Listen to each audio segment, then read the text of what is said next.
If you got some overgrown and root-bound plants, or if you have some cuttings that are well rooted and you are thinking about to repot these cuttings as well as the plants for a very long time, then monsoon is the best time to do that. During monsoon, plant acclimate to new environment and soil fast with minimum stress. So in this video, first I'm going to highlight how you can understand that a plant needs to be repotted, because sometimes we think that a plant needs repotting, but it actually doesn't. So it's better to assume before transplant. And second, I'm going to show how you can repot a plant with minimum root damage. And with this, hello plant lovers, I'm Nishat Suba from Bangladesh and welcome to Plantalogy. I make videos on plants and gardening, so if you are interested, then feel free to subscribe with the bell. Let's dive in. The most obvious reason is if a plant has heavily bounded its roots and roots are coming out from the drainage holes as well as visible over the soil surface, as you can see here. Such types of plants need immediate transplantation. Now sometimes you may not notice any vigorous root growth. At that point, whether the plant is root bound or not, we can determine by gently pulling the plant out of the pot. It's not recommended for all types of plants.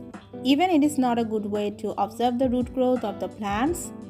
If you are confident that the plant will not be stressed out after pulling out from the pot like this, then you can check this way. Otherwise, there are some other possible signs that will tell you that the plant bounded its roots and needs repotting.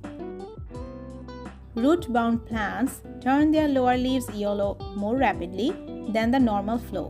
You will notice the plant is yellowing its lower leaves every other day. Another common phenomenon, the soil will dry out fast if the plant is root-bound, because that needs frequent watering in order to stay hydrated. Also, you will notice stunted growth, droopy leaves or wilty leaves. Now there are some other reasons will indicate that now a plant needs repotting. If you have propagated some plants in spring or a few months back and now they are well rooted, you can repot them during monsoon. Another reason is if a plant grows way bigger than the current pot size and looks quite odd or flips over with slight airflow, then whether the plant is root bound or not, you can transplant those types of plants to a suitable sized pot. Now some struggling plants will require repotting, such as overwatered plants. If the plant has grown in improper potting soil, you can repot those plants. Now some plants are sensitive to transplanting shocks, such as begonia and peperomia. Avoid repotting such plants until they totally bound their roots in the pot. Newly purchased plant requires repotting if they arrive in polybags like this Areca palm or as root bound. But for the new plants, wait at least 3 to 4 days before transplantation.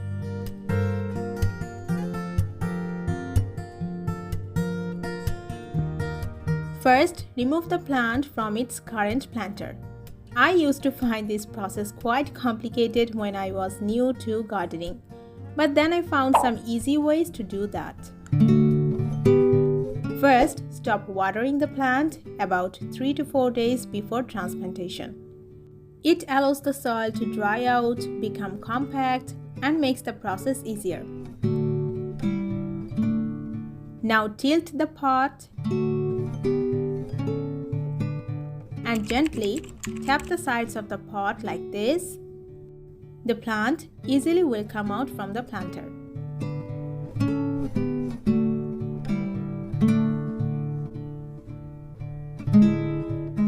As you can see, because I stopped watering, the root ball came out easily without any root damage.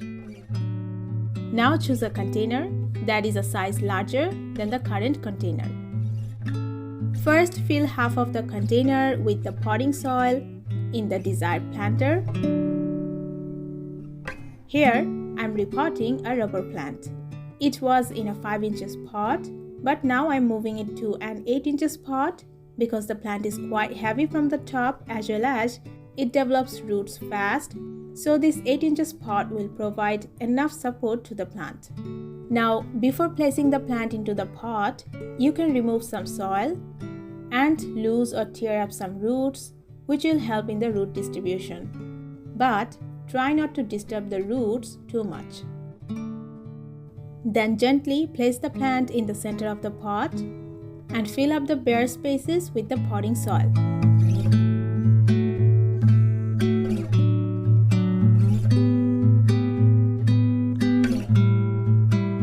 Now avoid inserting the plant too deep into the soil.